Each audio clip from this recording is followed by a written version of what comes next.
WVUA-FM, Tuscaloosa.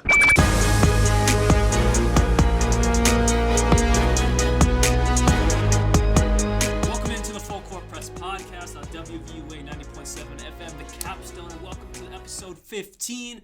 I'm Alex, and I'm joined by Nich today. As you can tell, Jaime is not with us today. He is stuck in California for a multitude of reasons. It started off, his flight got canceled because of the weather out there, and then there was a big glitch in the system. He was supposed to come back today. Either way, our brother is coming back this Saturday, so he's not going to be here for this week's podcast, but it's okay. The 2/3 of the FCP boys are going to hold down the fort. Yep. You don't got to worry, and let's jump right into today's show, which is our top 15 players aged 26 to 30. We did ages 25 and under on podcast 12, so after you conclude this one, don't leave yet. Don't click off. After we conclude this one, go check out podcast 12 if you missed that one. Like I said, we did ages 25 and under on that podcast. Ready, Nich? Yeah. You feeling into it? Yeah. Oh, yeah. By the way, we're back in the studio. If we didn't mention, I did not mention that. We're finally back in the studio after a month on Zoom. Hopefully the quality sounds spectacular. I know good. On Zoom it was a little weird. But we're back, and we're feeling really good. But even be better when Jaime comes back next week. But let's jump into the news.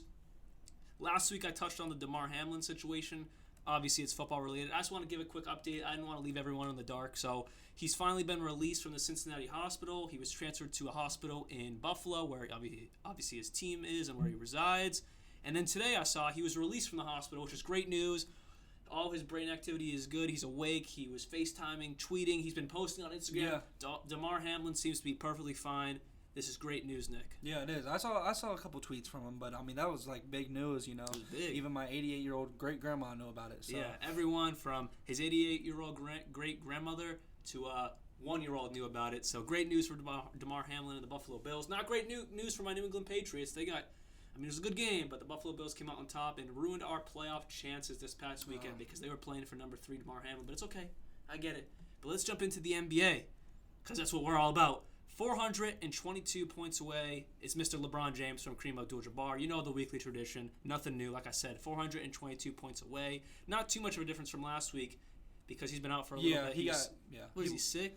Yeah, it was a non-COVID illness is what the Lakers had released. But before that injury, he was looking really good. So I think AD is supposed to potentially come back this Friday. So we'll see. The Lakers could be looking a lot more nice in the next coming weeks. They've been really doing really well. Yeah. And your boy Russ. Oh, yeah. Russ. He's been averaging around like 20, 10, and 8 in the last 5 games. Yeah, that's great.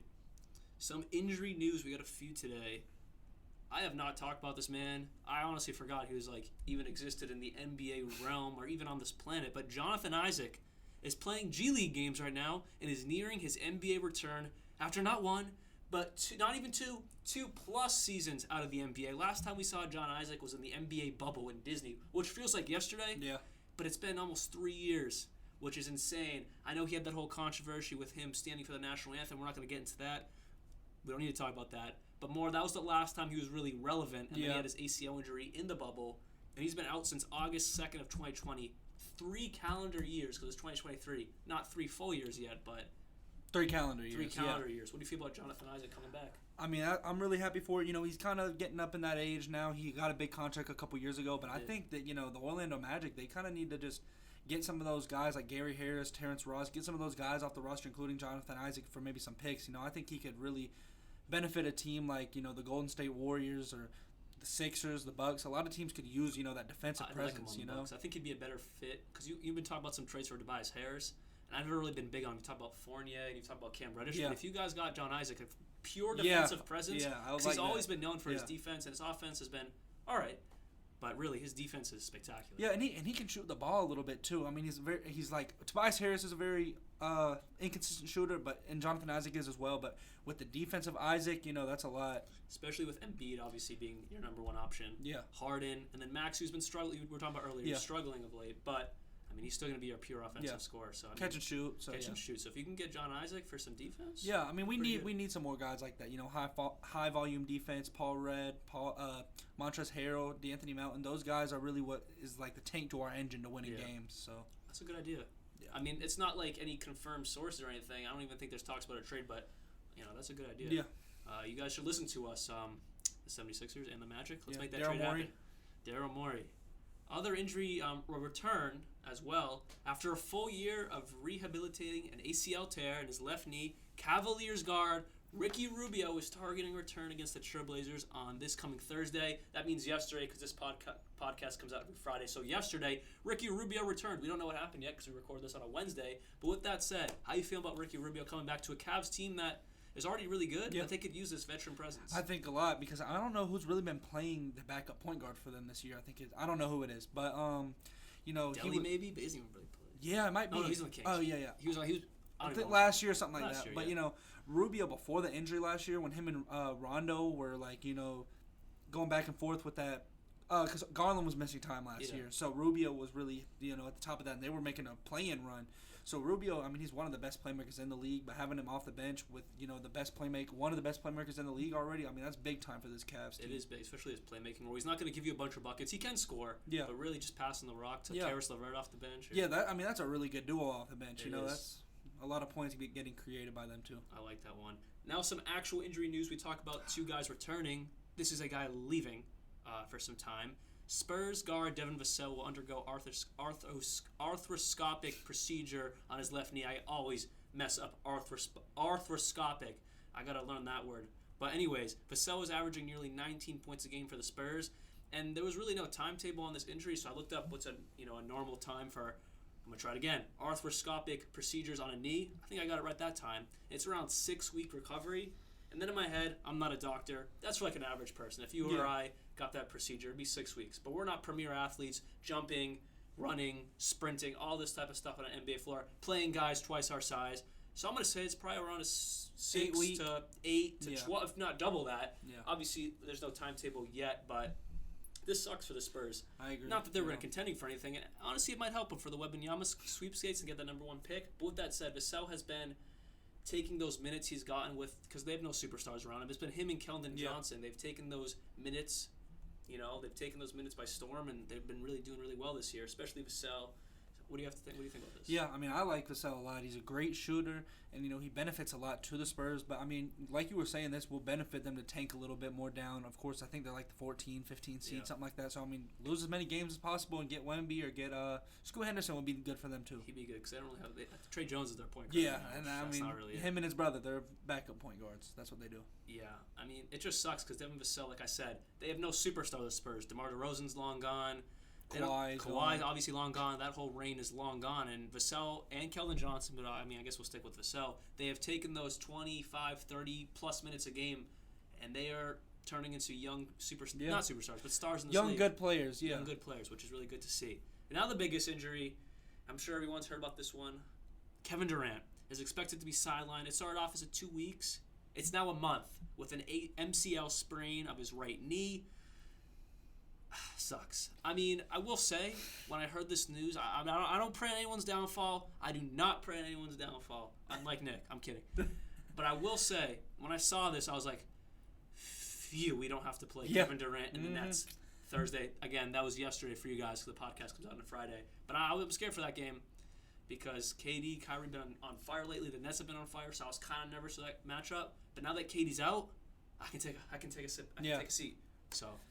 Yeah, I mean, I'm a Westbrook fan, so I'm not, KD's not my favorite player in the world, but, he's been looking so good this season. The Nets have been finding their groove. Every time that Ben Simmons does not go to the free throw line, they're 17-2. So, they're 27-13 right now.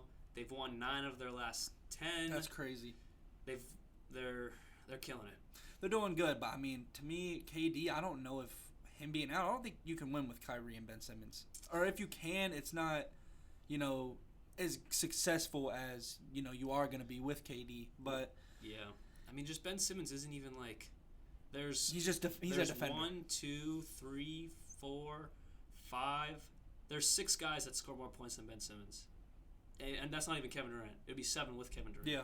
Cuz Joe Harris, Seth Curry, Royce O'Neal, TJ Warren, Nick Claxton all average more points. Granted, Ben Simmons' defensive presence is really well. He's averaging 6 assists as well, 1 steal, but he's averaging 7 points, 6 rebounds, 6 assists, and a steal. That's bench.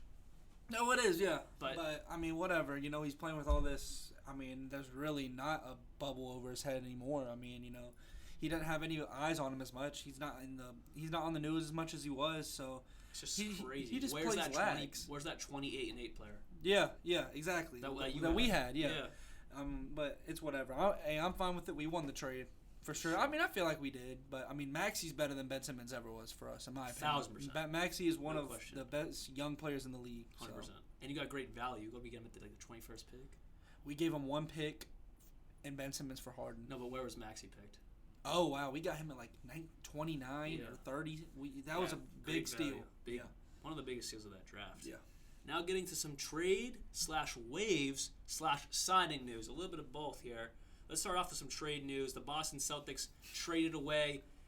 So sad. He's a Massachusetts native. When I was at the game, one of the games over Christmas break, I remember I saw him hug like a former teacher or something. Sad news. But the Celtics legend, Noah Vonleh, was traded to the San Antonio Spurs on January 5th for cash considerations. Following this trade, the Spurs released Gorgie Jang to create roster space. The funny thing of all this, Noah Vonleh didn't even have a chance to step on the plane to San Antonio because they just released him. And then the funny thing is, Gorgie Jang never had to pack up a box because they re-signed him. So this just shows... They re-signed him? Yes. This just shows, to the point I was making earlier when we were talking about Keldon Johnson and Vassell, they don't really have any superstars. They don't have any money tied up. So they really just did this deal to help out the Celtics. No, we freed up money. Oh. And they got Noah Vonleh's contract, and they released him. So I basically just paid it off, I'm assuming, something like that. Yeah. It just shows how much money or how much open contract space they have that they basically just said, yeah, we'll take this, $1 million contract and we'll just let it sit. And then they just released them in the seconds. So this trade means absolutely nothing for the Spurs. They just released them, re-signed Gorgie Jang. It was more like a money deal for the Celtics, free up a roster spot. For who? I'm hoping some big men that can help come off the bench, because Blake Griffin's nice, but he's not it. He shouldn't be playing as many games as not in 2023. Cornette's good too, but I would love to sign Dwight Howard. I would love to trade or sign LaMarcus Aldridge. Where are some centers you think we could trade for? Like, they're realistic options. Okay. I like Jakob Poeltl. Yeah, but that's a little unrealistic. Especially just after doing this big trade. Contracts, big too. Contracts. But... Signings, Dwight, LaMarcus... DeMarcus Cousins, but I think the Lakers are kind of looking at him. But, honestly, Daniel Gafford of the Wizards, they have him on a they've been having kind of like, Porzingis looks really nice. He's 27 years old, so they're not really looking at Daniel Gafford to be that guy of the future. He's still on his rookie contract, They would probably want Peyton Pritchard, though. So how you feeling about that? Peyton Pritchard for DGAF? 1,000%, because Peyton Pritchard is our 4th or 5th point guard on the depth chart. He comes in whenever Malcolm Brogdon or Marcus Smart or Derek White aren't, they're like having a quiet night, they're really cold. Peyton Pritchard will come in to be that spark, and more times than not, he'll spark up the team. But he could be a 6th man on a roster, so I'd gladly send him to the Wizards. For Daniel Gafford, who'd be, that's literally like a lower level Rob. Yeah, he's a great center. Way better than Cornette could ever be. Yeah. That's a good team. Very high volume player, he probably have to get great some at picks, defense. Though, for that. All right. Let's say 1 first-round pick and Peyton Pritchard. That's a good deal. I'm doing that deal. Yeah. Count me in. Brad Stevens. Let's talk about it later. We're doing that deal. Some other news. Kemba Walker. Weird. He got his first game with the Mavericks. He scored 32 points, something like that. Yeah. He had a big game. They waived him. And you know what they did? They signed two-way guard McKinley Wright fourth has earned minutes, and the Mavs signed him, and also Jaden Hardy has been playing really well. He's well-deserving of that. Well-deserved, but it's just I feel so bad for Kemba Walker. I do, but Jason Tatum, he tweeted out I saw that. He tweeted out the Celtics logo with the eyes to seeing him get released. No? Okay, well, so let's say that trade for Peyton Pritchard happens, and then I don't even know who's at the bottom of your roster. Well, we'd still have an open roster spot, I guess. Okay, yeah. What if y'all got Kemba to kind of be that? I'd rather have Isaiah Thomas. They would do Isaiah probably. Well, before. The thing is, though, that I've been thinking about is since Jason Tatum is like our number one guy, you got to appease him to some. You can't do everything for him to make him happy, but to some extent, you got to appease your superstar. Maybe we got to do it just to keep him happy because he obviously wants him. Who wouldn't want him? And it's not like a bad thing. He's a great shooter still. He showed that he can still contribute as a shooter. Of course, but as a locker room guy, he's a really good guy off the court. And to appease Tatum, I guess that's really the only plus I can see to, Tatum wants him. It's like if LeBron said, LeBron, like, throughout his whole career, he's out how these little bums come to him because he likes him. So maybe something like that. James Jones built a career because him and LeBron James are best friends. Exactly. So I mean, something like that possibly, but we'll have to see. It doesn't look like anything is happening anytime soon. We'll probably wait to the trade deadline around then. Now a signing. Big one. Derek Favors is signing a 10-day deal with the Atlanta Hawks. The only reason why I'm bringing this up, there's some other 10-day contracts. We talked about this before the show, like Saban Lee. All right, cool. Not really. The only reason why I'm talking about Derek Favors is because he has had a really nice career. Mm-hmm. Utah Jazz, that's really I mostly remember him on those teams. But he's bounced around a good amount.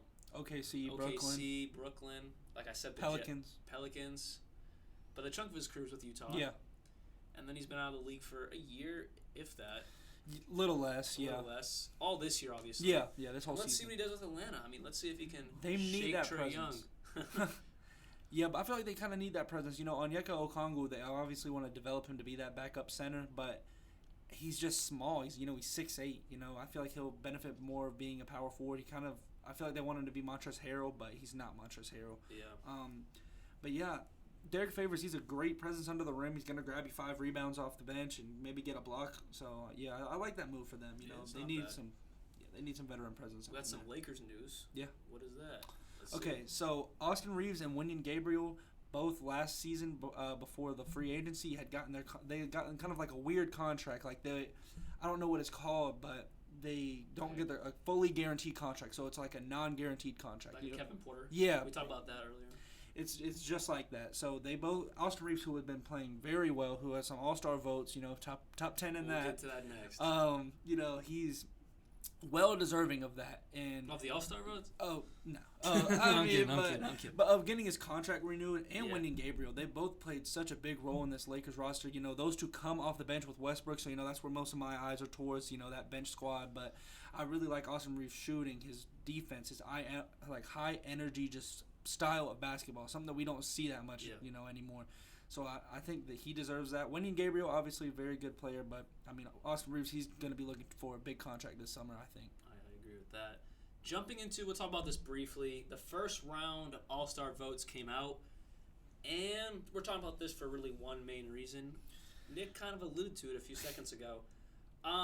Why is Austin Reeves, Kevon Looney, who else? I'm even going to say Jordan Poole, Derrick Rose, Nick Claxton. Yeah, I didn't even crazy. see that one. Nick Claxton. So again, I'll reiterate this. Why is Kevon Looney, Nick Claxton, I love you, Derrick Rose, but you're not it right anymore. Sorry. I wish your ACLs were still intact, but they're not. Austin Rivers and Jordan Poole, all top 10 in their respective guards, front court. Why? But when you look at the teams that are doing it, they're all big market teams. The Lakers, that's LeBron. There you go. Everybody that's a LeBron fan, they're going to vote. That's why Westbrook is almost top 5 in the guards. I didn't even say Westbrook because, he shouldn't be an all-star, but it's Russell Westbrook. Yeah. It's not like... It's not crazy, and he's averaging, some pretty good stats. But anyways, Nick Claxton's on Brooklyn. Derrick Rose has a huge following. Despite him averaging 9 points per game, it's still, the Knicks. It's sad because who's on here. I feel bad. Jaime can't speak his piece right now because who's not on here? De'Aaron Fox. That means he probably hasn't even broke 100K. He hasn't even broke 100. Jaime, I'm talking to you right now because I know you'll listen to this. I'm sorry. We're sorry.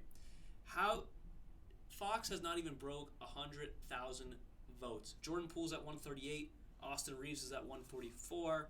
All right, Russell Westbrook's almost 500,000, but it's Russell Westbrook. And he's higher than Dame too. But De'Aaron Fox can't even get 130,000 votes. Hey, luckily, coaches, players, and NBA executives, right? Yeah, those get the bench. They get the bench, so De'Aaron Fox will be there, but he ain't. It's not looking good right now. Now the biggest stars who earn their votes: LeBron James obviously at 3 million, Kevin Durant at 3.1 million. Well, they're both at 3.1 million. LeBron has a little bit more. Yeah, LeBron has a little bit more. Giannis and Jokic are around 2.5, 3 as well. AD is at 2. Joel Embiid's at 2.2. JT at 2.1. Zion Williamson at 1.9. Andrew Wiggins, he was an all-star last year, but he has not deserved to be a starter. Yeah, he doesn't deserve to be an all-star this year. I mean, I wouldn't even mention Draymond Green. But I mean, it's Draymond Green. Paulo Banchero, I could see it. He's been doing really good this year. I could see it. There's just some guy, and it's just the first round of votes, and it's all fan votes. That's why it looks absolutely like a fifth grader who's like, that guy looks like a really good NBA player. Yeah. That's why there's votes like that. And, it's like those little, Warrior bandwagon fans for Jordan Poole. And then the Laker diehards that don't know anything about basketball for Austin Reeves. But it's all good. Again, the NBA executives, the NBA media, they get coaches. To players? No. But coaches, media, and executives, they get the biggest vote for the bench. So it'll be all right. I know who won't be voting for Tyrese Halliburton. Wally Caesar back. The Knicks guy, he was like, it was after the Pacers beat the Knicks. He was like in the fake All-Star Tyrese Halliburton. Said Tyrese something like that. Oh yeah, he's leading a Pacer team to the 7th seed in the East. So I mean, he's one of my favorite young guards in the league. But yeah, one thing I wanted to ask you: who out of that front court is going on the bench? To me, for the East or what? Yeah, for the East. I think, in my opinion, how many make it? 2, 3. 3, yeah, 3. And the 2 guys. My favorite team is the Sixers. And when I look at the standings, the stats, I gotta give Jason Tatum the starting slot over Joel Embiid. I know he's a center, but he's not been playing like Jason Tatum. He's not leading his team to the first seed in the East. He also doesn't. Well, Kevin Durant's gonna be hurt, so I feel like. You think? I mean, but a month from now is the All-Star game in a month from now. It's January 11th. 11th, yeah. The All-Star weekend is February. It's mid-February. It's basically a month from now. He's not going to play because he's injured. They're probably going to make him rest the Nets. Yeah, but okay, it's the 19th of February. So a little over a month from now. It's January 11th. So you're right that he might not be back for that. It just sucks that Jason Tatum could come off the bench. Okay, well, if that situation rises, then yeah, Tatum will start. But I just feel like he deserves it more than KD and Joel Embiid. And then out west, AD's coming back soon. Zion. I really wanted Zion to be a starter, but he's not going to play. He might. He has he had a 4-week window last week, so maybe he could come back. I really hope he does. It's more like the teams want him to play. That's the topic. Yeah. I mean, hey, if the OKC Thunder don't want Shai Gilgeous-Alexander to come out there and play Russell Westbrook, he'll happily go out there. Yeah, happily. That's a good question though. I'd say assuming everyone's healthy, I'd say. But I hate to do it, but I got to say KD, Giannis, Joel, because they're not just going to put Giannis at the 5. They're going to pick an actual center. Yeah. So Jason Tatum will be coming off the bench, which isn't bad. I mean, it's an all-star appearance. It's all-star, but he should be a starter in a perfect world, but the world is just not perfect. Yeah. And then out west, assuming everyone's healthy, LeBron, Jokic, and AD, I guess. And then for guards, Steph and Luka. No question, Steph and Luka. Well, Steph. He came back. He did come back. He came back last night in a blowout loss to the Suns. Yeah, if they keep getting blown out, maybe he loses some votes. But in the East, Kyrie, yeah, and then Donovan Mitchell, I guess. Kyrie will probably. he didn't he skip the All-Star game one year? I feel like maybe he did, maybe he didn't, but I wouldn't be surprised. It'll probably be Kyrie and Dono, and then KD, Giannis, Joel, something like that. But yeah. I think wherever the votes are for the top 3s and top 2s, it makes sense. Yeah. I would say Harden's better than Kyrie. I don't know. Wait, take that back. I don't know. Harden could lead a team by himself to a top 6 seed in the East or in any conference. Kyrie has to be a second option. He's never been a first option. On the Celtics, yeah, but y'all had like a young super team. Yeah, I don't know. I just think Kyrie's raw talent is better than James Harden's raw talent. Yeah, he's better at basketball. But, as far as leading a team, assist, rebounds, all that, clutch factor, I got to give it to Harden. Yeah, who made that shot in the finals? Not Harden. You're right, yeah. Harden is not clutch. I'm tripping. Harden's not clutch. He's got his moments, but yeah. All right, so let's get into the main segment of our show. Yes, sir. Ranking our top 26 through 30, 15 of each. I'm going to start off with my honorable mentions, and I got to go with Terry Rozier. I know he might not get a lot of love in this, but ever since he's been in Charlotte, he's been that number 2 guy, and he's just been so good at it, just being able to score the ball with such a raw talent and just being so good with it. Julius Randle, you'll allude to him a little bit later, but Jeremy Grant, he's had a damn near all-star season. He's a great defender, good shooter. Kuzma, he had an almost all-star season. He's been looking good. Ben Simmons, I don't like him, but got to show some love to his defense. Zach LaVine, I can't believe I left him off of this, but I just got some other guys that are better than him, and Andrew Wiggins. My honorable mentions, I also got Zach LaVine. It's weird not having him there. Yeah. But as we'll get into it, I think there's just guys better right now. Nick and I share this. Jaime, who's not here, likes Rudy Gobert for some reason. Nick and I both share in hatred, but I do gotta put him as an honorable mention because he still is one of the best defensive presence in the league. He'll still get you like 13 and 10. He still does that, and then 2 blocks or whatever. But he's a fake good player. But I still gotta put him as an honorable mention because he is still a former All-Star, Defensive Player of the Year. So the awards are there, so I gotta do it. Yeah. Jalen Brunson quietly is averaging 21 points a game after averaging 14 points a game last year. Andrew Wiggins. And then I can't leave him off. Depoy, Marcus Smart as my honorable mentions. Let's get into number 15. All right, starting off with number 15, I'm going to go with Kristaps Porzingis. He's had a resurgence this season. He kind of fell off after New York. Dallas was not good to him. Him and Luka was not a good duo. But, despite all that, he's averaging 22, 9, and a block and a half. And he's really, Bradley Beal, he misses a lot of time. He's a very injury-prone player. So him and Kuzma have really been making the Wizards decent. They're the 11th seed, or 12th seed, something like that. Yeah. They're right outside of the play-in, but, they've been competitive. But, it's time to sell. At 15, you had him as an honorable mention. I don't. I got him at 15. The 28-year-old Julius Randle. He had a kind of a down year last year. The year before that, when they made the playoffs, the Knicks, really well. But this season, he's averaging 24.5 points per game, 10 rebounds, 4 assists on 46% shooting from the field. He could pass the rock a little bit better, and he'd probably shoot up this list, but he doesn't. But with that said, he is an offensive monster, and he averages 10 rebounds a game.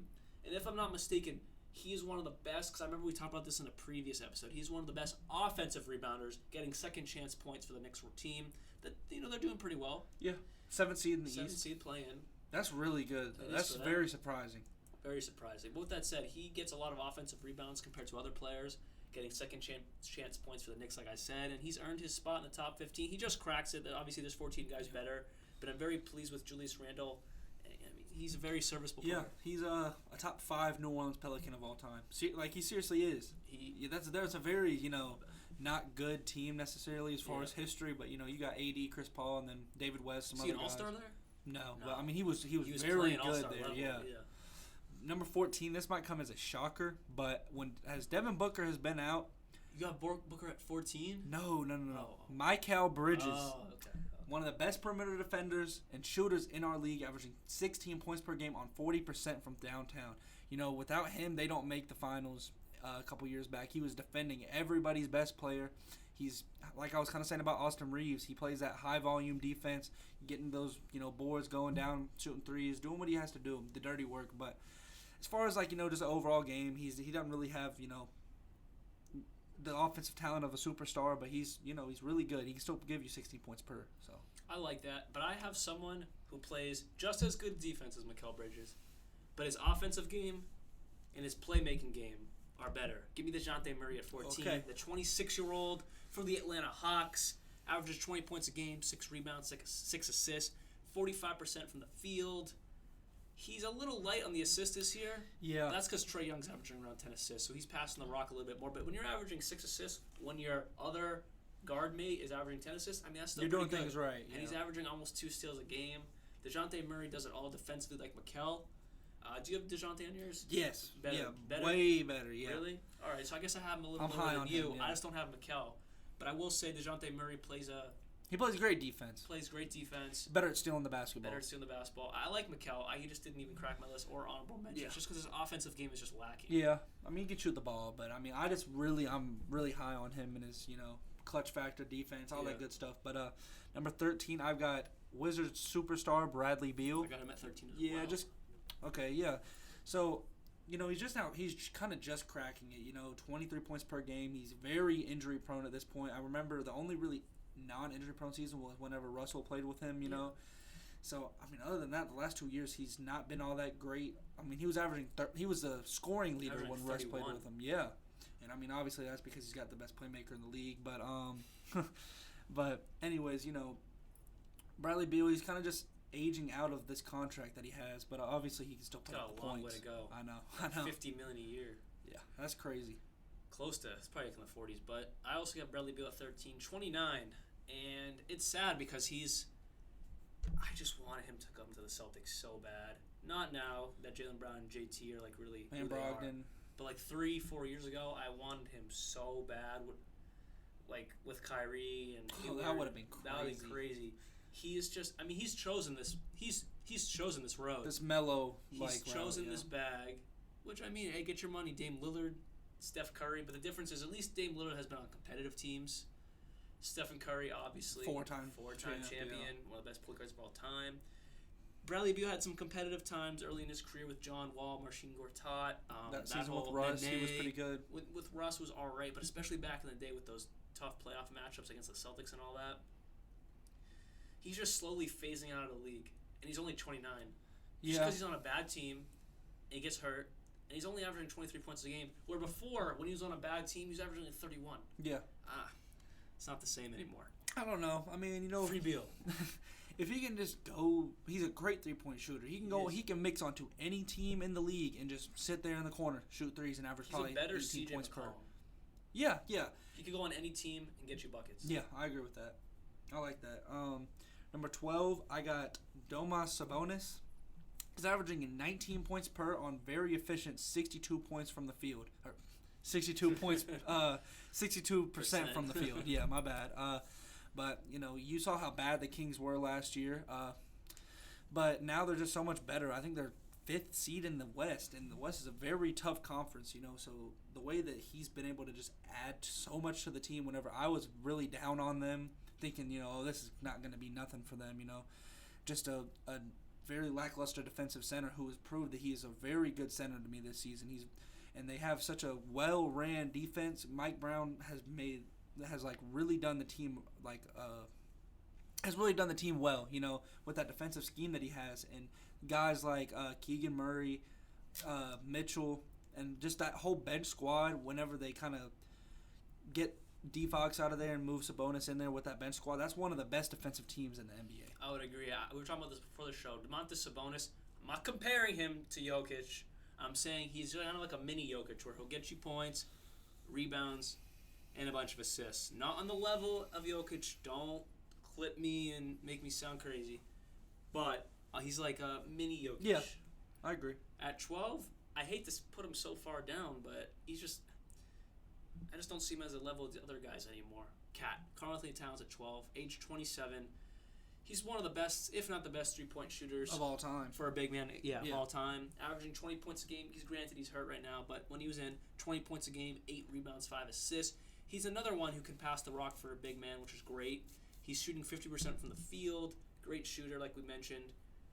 I think he's just not enjoying his time anymore. He's not a winning basketball player. A winning basketball player. He's on a roster that should be better, but it's not. We know the whole Rudy Gobert saga. We know the Anthony Edwards, Popeyes, now McDonald's saga. Yeah. And then D'Angelo Russell just kind of exists. Yeah, he's been so non-existent this season as well.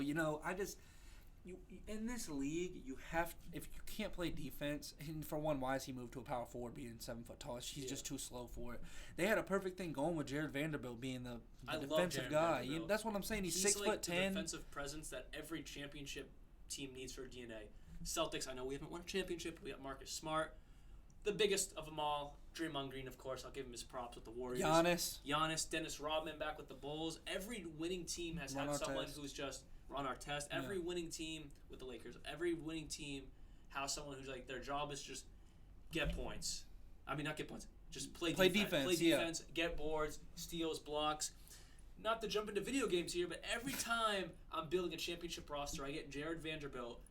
I go to the years down the line. Because he'll give me 2 points a game, 3 points a game, but 7 rebounds, 2 steals, and a block. Yeah. He's like that. Not to, like I said, not to jump in the video games. Not very professional, but whatever. I don't know. I love his presence. He's just I do. such a good defensive player, and I cannot wait for him to get on a team that's going to contend. Maybe he stays on the Jazz, waits for them to kind of develop. Yeah. But as soon as he gets onto a good team, like he was last year, he's gonna play such a huge role. I love how Cat just jumped us all the way to Jared Vanderbilt. Yeah, I mean, but anyways, Jared Vanderbilt's a great presence. Yeah, but I got Cat at 12. Yeah. For my number 11, who you said earlier, I got DeJounte Murray. All right. I'm really high on him. He kind of reminds me of Westbrook as far as putting up the stats. Last season he averaged almost a triple-double. I mean, he's one of the best rebounding, I guess he's a shooting guard now, but guards in the league. He has the height to where he can score over anybody. Yeah. He's faster than most point guards. And now he's running the two with possibly one of the best playmakers in the league, and then he can playmake himself so he can pass the ball to Trae Young. So, he just does everything right. He plays the game how it's supposed to be. He's averaging 20 points per game and 2 steals. He's, like you were saying, one of the best defenders in the league. So, at 11, I got KP, the Unicorn, Kristaps Porzingis, age 27. Nick mentioned this earlier. I have him a bit higher. He has had a resurgence of his career. New York, he turned into the Unicorn. And then, his major injury, gets traded to the Mavericks. Traded or re-signed that? He got traded. Sign and trade, maybe. Sign and trade. Yeah, something like that. But he goes to the Mavericks nevertheless. And him and Luka just don't really work. It just wasn't really a good fit. Now he's with the Wizards, gets traded to the Wizards, and he's back. Not to the level of like an all-star player. All-star. He's fringe all-star. He could probably be the bench. Yeah. But he is back. 22 points a game, 9 rebounds, 3 assists, 48% from the field. I love this. I mean, he doesn't really follow the Wizards' timeline per se. He's a little bit older. I think if KP was still like 22, 23 playing like this, perfect for their timeline. But he's 27, and I feel like he'll get traded again, especially if Beal gets traded or if he wants out. They're in such an awkward spot. Kuzma, Beal. They have a lot of guys who are just young but old for their timeline because they're not that good. Yeah, I mean, just to go off topic for a minute. I mean, imagine if they just had like a good filled out bench with a real point guard. They would be a lot better. Monte Morris. Yeah. I mean, I would love for Russ could go back. I would love that. Yeah, the shooting there now, that would be great. But more realistically, kind of like Terry. Yeah, but you think he could play make on a high level like that? No. I don't think so either. I mean, but yeah, just regardless, a good playmaker. Russell could go there. But moving on to my number 10, I got Cat. You had him back a little bit, yeah. But obviously when he's on the court, as far as offense goes, he's one of the best presence on the court. He can shoot the ball better than any big man in our league. Not efficiently. I mean, 32%, but he's going to score a high number of those three-pointers. So, 21 points per game. He's terrible on defense, but, he can score you buckets all throughout the season, all down the stretch. So, my number 10, I have him a bit higher than Nick. I got Domantas Sabonis. His points per game isn't going to yell at you and be like, oh, he's getting buckets, he's killing it. But he's only averaging 19 points a game, 18.7 to be exact. But I'll give him the benefit of the doubt. Yeah. 12.5 rebounds and almost 7 assists. Like I mentioned previously, that's just mini Jokic. We'll talk about Jokic later, but I love what he does for this Kings roster defensively. The rebounds he gets, second chance points or defensive rebounds, pushing up the floor with Fox. I don't know. He's a perfect fit. Obviously, Halliburton is him. He's the man. But for this Kings team specifically, he is a better fit. They needed a big man. They've been really wanting it. And this was puts them over the edge. Like Nick mentioned earlier, the 5th seed in the West, 21-18, I believe, 21-19. So they're recovering around 500. But hey, in the West, that's good enough to be the 5th seed. So you can't even complain. And give him a couple years. When they, in a couple years, Sabonis will be around 28, really hit his prime. Fox will be around probably 26, 28 as well. When they really both hit their primes together, it's going to be an exciting time in Sacktown. We'll light that beam. Jamie, I love you, man. Shout out Sacktown. Moving on to number 9, I got Spicy P, Pascal Siakam. Ooh. Yeah. He's having a really impressive season when you look at it. 26 points per, 8 rebounds. 6 assists. Yeah. He's close to a triple-double. I mean, obviously not, a triple-double, but, he's right there with it. And he's just one of the best power forwards in our league. He's clutch. He can put up 26 points per game when he used to not be known for that. He was kind of more of a defender, awkward fitting guy, but he can be your first option on any team. He could be a first option. I mean, I don't know if you're going to win, but, he's won a title. He's a winning player. The Toronto Raptors, I also, like I said, I have Pascal at number 9. The Toronto Raptors are in a funny spot because they're not going to win anything. No. I mean, if there's a team in the East to surprise me and make a little bit of a run just because of their pure defensive presence and someone like Pascal, Scotty Barnes, OG Anunoby, all those guys who can score, Yeah, but specifically Pascal, it'd be the Raptors who could make a surprising run. Not to the championship, but I could see them making the ECF, Eastern Conference Final. Just based off their pure, Fred VanVleet, I forgot about him, just based off their pure two-way ability that not all teams have that they do, but their bench sucks. Yeah, I mean, kind of like how the Wizards are. Your best player off the bench is Thad Young, maybe. Gary Trent, does he start? Oh, no, I don't think he does. Yeah, I think he comes off the bench. With that said, what I was going to lead into is I'd like him to go to the Mavericks. Really? Because Luka needs a second star with him. That's what the Mavericks' struggles are. Not to talk about the Mavericks in depth here. We'll talk about that another day. But they need a star. That's like their struggle to get them over the hump. And Christian Wood's good, but I mean, them Pascal's three would be better Christian Wood. And you got the defense with Pascal. He can guard. I've been thinking about 3 that through today. 5. That'd be a great place for him. Yeah, but the problem with that is, what does the trade package look like? Dwight Powell, Maxi Kleber, and 2 first-round, 3 for probably. I give him Christian Wood. They don't even need Christian Wood. I mean, but them 3 together, that'd be nice. That's something that would happen. Yeah. You'd have to give up too many crucial pieces to that roster, Especially since they're already struggling to have crucial pieces. Yeah, and they have Reggie Bullock running the 4. Yeah, that's just crazy to me. But number 8, love him or hate him, I got Kyrie Irving. One of the best, most crafty players in our league. 26 points per game. He's he's one of the reasons that the Nets have done so well. I think that he's been okay this season. Obviously not as good as he once was, but he's still as well of a scorer as he ever was. Just he doesn't. Kind of like how you were saying about Cat. He does not look like he ever has fun to me. He just looks like he's just out there. Kind of like Derrick Rose a little bit. Like he's just playing. Just existing. Exactly. Making money. Averaging 26 points per game. So easy for him. Yeah. I mean, he really, truly, kind of like KD. He's just easy money. He can score from all around the court. Easy money sniper. Shout out Kevin Durant's Instagram. At number 8, I got Devin Booker. It might be surprising to have him this low. He's age 26, by the way, so he just makes the cut for this list in the age bracket. Yeah. It might be surprising, but there are 2 guys who I'll mention later down the line who I believe have had a surge and have taken over that 1 and 2 spot at the shooting guard position. And then you may say, well, how come he's number 8 for all the ages 26 to 30? And that's because, there's guys that are just way better than him now. He's just... a scorer? He's a scorer. A pure scorer. A pure scorer, and I've realized if he was on a team by himself like he once was, it'd be nothing.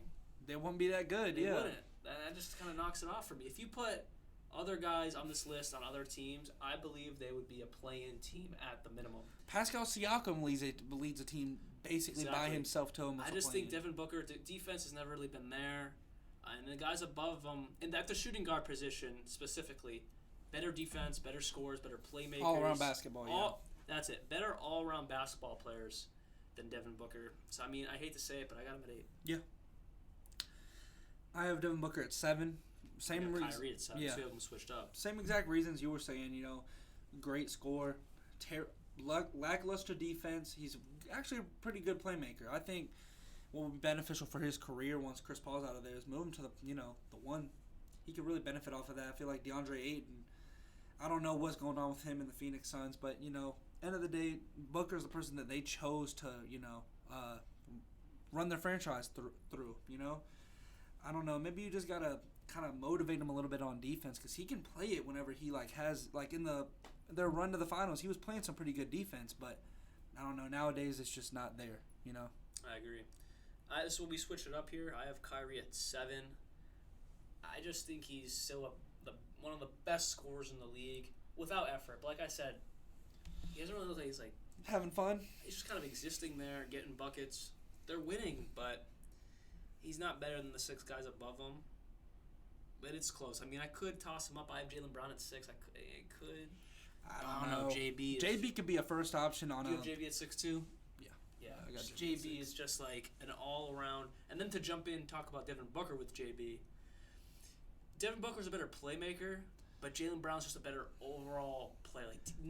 Way better defense. Jaylen Brown's defense is spectacular. He's one of the best defenders in the league. Yeah. And then obviously his offensive game is pretty close, but I would say Devin Booker drives to the hoop, but no one's attacking the hoop.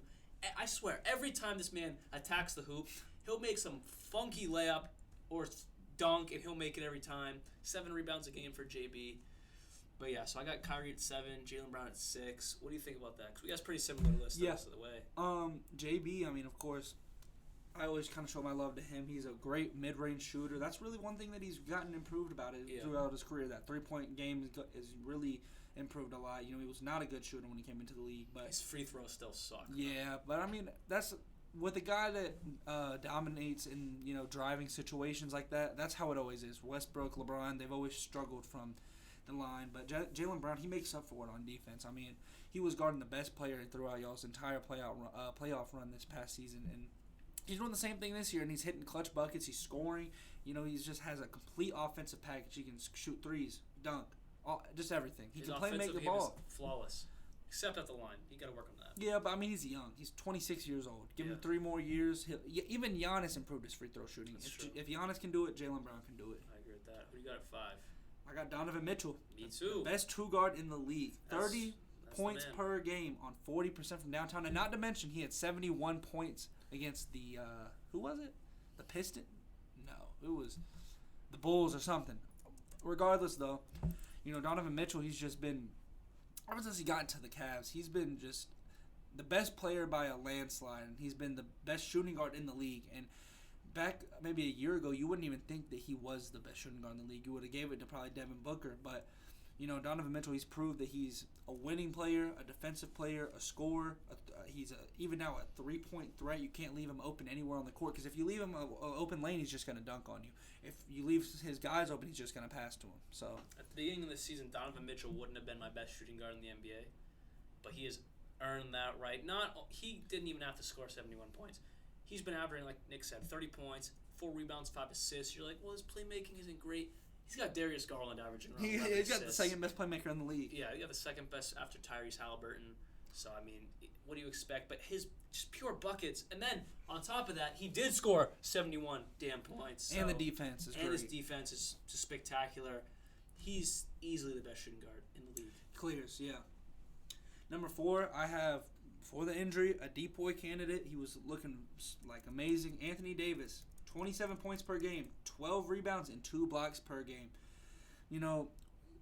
Like I was saying earlier, he might come back on Friday. Regardless, though, whenever he was on the floor, he just looked like he was Anthony Davis. He looked like New Orleans Anthony Davis, and that's why those All-Star votes are so high up for him for the first time in who knows how long. But good 3 years. Yeah, I mean, and I'm just so impressed with how he's been able to. Every time he gets injured and comes back, he just looks so good. Like, I've never seen a player be able to get injured every single solitary season and come back and look like the best power forward in the Especially NBA. This year, Anthony Davis, he had that stretch of 8 games where he was better than Pelicans AD. Yeah, he looked like Wilt Chamberlain. He was like 40 points, 20 rebounds. And like 6 assists, 3 blocks. I also have him at 4. He's 29 years old. I just want him to come back and just play. I know. I could not wait for it. Obviously, I'm no big Lakers fan over here as a Celtics guy, but I mean, I won't complain if the Lakers get better. Yeah. For Russ's sake, of course. Obviously, your mental sanity of seeing Russell Westbrook do well, but just Anthony Davis. I want them to succeed, not win anything, but like they should be so much better than they are. They should. And Anthony Davis was really doing all he could. I mean, yeah, and that bench is coming together now. It is. Austin Reeves, like I was saying, Wendy and Gabriel. As much as Jamie Hayes and Juan Toscano Anderson has looked really good, Lonnie Walker was so good before he got injured. Dennis Schroeder looked good. Patrick Beverley the last couple games has been playing his defense. Of course, he's injured now, but the Lakers, when LeBron, AD, Russ, and all those guys are back, they're going to be dangerous. Number 3. Oh, see, we might get some hate for this one, but I got Jokic at number 3. Mm-hmm. He's creeping Top up. your mind. He's creeping up. Who do you have it to? Oh, I got my boy Joel Embiid, the best center in the league. Make your case okay, right now. So I want to hear it. Because I have the same thing, by the way, but this is really Nick's argument.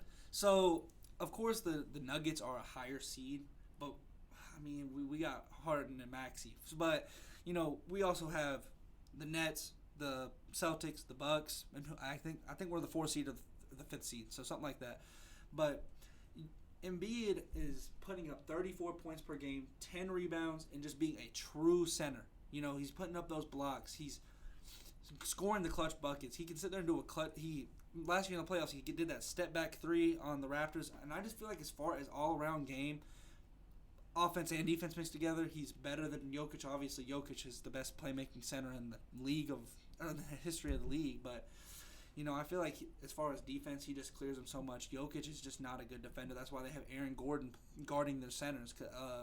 He was guarding Thomas Bryant whenever they played the Lakers a couple nights ago. So I don't know. I feel like Jokic is a very good player. He's just very overrated for me. I just don't think he's a two-time MVP. I feel like Joel Embiid should have gotten it last season or the year before that. One of those years should have been Joel Embiid's. The crazy thing is Jokic might be getting his third because the man is averaging 25, 10, and almost 10 assists. He's averaging 9.7 assists, which makes Nick's heart ache. I'm like stressing for real. Stressing because you know who has the Russell Westbrook. Hey, so let's talk about that. How do you feel about that? Hey, but you know who did it 4 times? Russell Westbrook, only player to do it. So Jokic, go ahead and get it one time, but you'll never get 4, and you'll never get 43 triple doubles on a season. What if he gets 3 MVPs in a row? I mean, 3 MVPs in a row. I don't think it's gonna happen, bro. I mean, look at his team. Like, it's unfair. Jamal Murray could be a first option player on any team. Michael Porter Jr. could be a second option player on any team in the league. He's got Aaron Gordon, Contavious Caldwell-Pope, Bones Highland is a 6th Man of the Year candidate.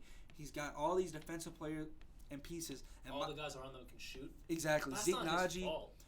I mean, they just have such a well-built team, and then they got Mike Malone, he's such a good coach. I really saw how he was kind of running that engine against the Lakers the other night, despite them being shorthanded, and the Lakers did kind of have a fight a little bit. But, you know, Mike Malone, he just knows how to get those group of guys together. Like him and Jamal Murray, a lot of players do this, but every chance that they had to speak to each other, they were talking, you know. And that's like how you win basketball games, is having a coach that's going to, get the group of guys together and talk. Number 1. Both got Giannis. Yeah, I mean, of course. He's the best player in the league. He is the best. He's not just number 1 from age 26 to 30. He is number 1 in the entire NBA. No argument. No argument about it. I think Luka is making a case, though. Not right now, though. I mean, Giannis could be on the Mavs, and he'd be in the playoffs, if you ask me. Or Luka's gotten the record a lot better. Yeah, he has. But Giannis can wield. Here's my thing. And Kendrick Perkins and Richard Jefferson were kind of hinting this a little bit earlier today. But Giannis has no Drew Holiday. He did have no Chris Middleton. He had neither of them for a good stretch of time. Beginning of the season. Yeah. Especially with Middleton. So, and he led that team to the 2nd seed in the East. Luka's not doing that. Luka could be doing that right now, but Giannis has been doing that. He has the opportunity to do that. Yeah. He has better pieces around in the middle than Giannis had. That's a fair point. Giannis could be on a team like how Westbrook had, and my favorite player of all time, Giannis could have led that team deeper than Russell Westbrook could have. Valid points. I mean, despite there's no shooting on any of the rosters, he has great shooting around him. Joe Ingles has made a really good comeback the last few games. Wes Matthews, decent shooter. Javon Carter, they just have all the right pieces. Bobby Portis. I mean, whenever you have pieces like that around somebody like this, you're going to get championships. And I think that they're just such a good team that they form around the Bud best player. Is a great coach. Yes, great coach. I'm just going back to Jokic for a second. I don't want him to get his 3rd MVP. I don't either. It's okay if he gets it next year or whatever. I don't want him to. I don't want him to ever get another one this year, because 3 in a row, he does not deserve to be in that. No, that's like the last guy to do that was Larry Legend, and he's not on the level of Larry Legend. I wouldn't. It hurts me to put him above Russell Westbrook on the all-time list, because what has he done? He's never been to the finals. He's been to the Western Conference Finals once. Let's see who he has more. Just you can't really call it fake stats because he's putting them up. So what? Because I know you kind of talk about this, and I kind of agree with you, but why do you call it I don't know. You kind of call it fake. Oh, yeah, I do. Okay. As far as last season, this season he's been great. Last season, we're talking about the 6th, almost 7th seed in the West, and he's got, I don't even know, the team was horrific last season. They had no MPJ, no Jamal Murray, and he's getting, obviously, the points and the rebounds. I mean, he's a center. He's supposed to do that. But the assist, all he kind of does, he always has a good shooter. He still has Bruce Brown. Contavious Caldwell-Pope's averaging. He just drives and kicks. Yeah, drives and kicks. Like you do in 2K. Exactly. He plays like a little kid in 2K playing now online. Drive, all the NPCs come driving in, and he kicks it out, and hopefully they make the shot. Oh, and then now he's got Aaron Gordon to drive right behind him. You just throw it up, and then Aaron Gordon dunks it. Yeah. So He's very lucky to have a team like that where Jamal Murray is a scoring point guard, not a playmaker, because if that was the case, he would have been off the team a long time ago. But I don't know. Jokic is just a very fake stat. His vision, though, is insane. You can't, deny Yeah. that. He's one of the best playmakers in the history of the game. Yeah. History of the game. He's not on the level of Magic or,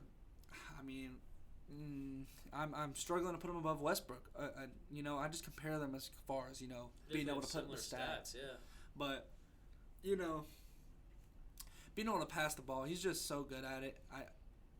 And whenever you have good teammates, unselfish teammates, guys that can shoot the basketball around you, Jamal Murray was put up here's the thing. Jokic put up, I think he had 15, 12, and 11. And Jamal Murray had 30 points. And who was passing the ball to him the whole game? Yeah. Jokic.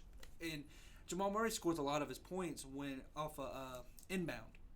Just bring the ball up, pass right to Jamal Murray. He's going to shoot it from the logo. So, that's how he gets a lot of assists. Jamal Murray, Aaron Gordon, MPJ's looking great. So, if you put that team around LeBron James, he's probably averaging a triple-double. Yeah, championship. Yeah, exactly.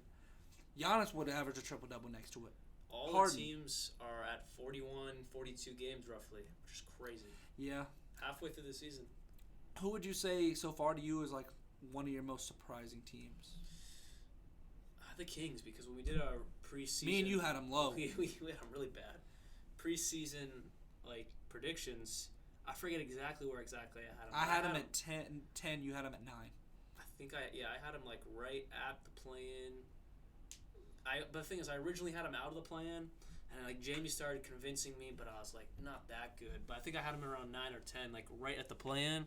So I definitely say the Kings. They're definitely surprising me. How about you? Honestly, I have to go with the Knicks. Knicks? They're the 7th seed. Obviously, that's not great. 22 and 19. Yeah. They have more wins than the Kings. Yeah, so, in the Western Conference, they're, a top team in the league. But, they've came together. RJ Barrett's looking better. All those guys they're really fledged into a good team. And I think that when the playoffs come, if they have these guys doing the right thing, they're going to do exactly what they did a couple years ago and get to the first round, maybe lose a couple games and end up losing the series. But, that's a big step for a franchise. Or the Pacers. Oh, yeah. I love Tyrese Halliburton. Yeah. But, to be honest, I don't know where I had him. I think I had them out of the plan because for whatever reason I thought Jaden Ivey and Kay Cunningham were about to be Westbrook and Harden, but they've just been mid. What about a team that has been surprisingly bad? I know one right off the top of my head. The Bulls. Yes, the Bulls. 19 and 22, they're the 10th seed. They're hanging on to the play-on spot. The Raptors are 18 and 23. They're coming for them, and I think they'll get it. The Bulls have been. They're 6 and 4 their last 10, so they're doing a little bit better, but. Yeah. I did not expect this out of them. They've had injuries, of course, but you have had Zach LaVine all season. When you haven't had him, you've had DeRozan, you've had Caruso, and all those guys. The only person that's really missed a lot of time is Lonzo. He's the only person that's been out. They knew that coming into the year. And that's their fault for not going out there and getting a playmaker. You have Ayo, who is a 6-man. That's their problem, is they have too many guys that are 6-mans. Kobe White and Dosunmu and Caruso. Those are 3 guys that can put up 15 off the bench. And make the ball a little bit, but not good. Why not go out there and get Rondo to come and pass the ball a little bit? Somebody like that. It's just they have terrible management. As soon as forgot his name, but whoever the GM was on the Bulls after Derrick Rose, they just have not been able to build a team. Yeah, they're surprising. I thought they were gonna be a 6-5 seed. Yeah, nothing major, but they're at the 10th seed, about to be out of the plan. I feel the same way about the Heat. They're also another team as well. Yeah, and then as far as the West, I'd have to say Timberwolves. Yes, the absolutely. Warriors, Jaime had them as the first seed. Yeah, which is crazy. I also had them pretty high. I was high on them, but it's just not really meshing. The Warriors, of course. But they've had Steph out, Clay out. But Clay was playing terrible. The thing Jordan is, Poole. They'll still be good. Oh yeah, they could be the 10th seed and then still contenders. Go through the play-in, beat the 8th seed, beat the 4th, 5th seed, and then go to the conference finals. Yeah, so they're there, but they don't. It's whatever. Yeah, they're too good to count out. Now Moses Moody, Kuminga, all them. I want Kuminga to turn into form. Yeah, the potential's there. He's just been kind of. Yeah, let's wait another 5 years until Steph retires, so they don't win. Same with another Moody. 6 rings. Moody's been playing well. Yeah. Alrighty, well, thank you everyone for tuning into the Full Court Press podcast on WVUA 90.7 FM, the Capstone. We will be back next week with part 2 of our greatest players to wear each number. It will be numbers 37 to 99.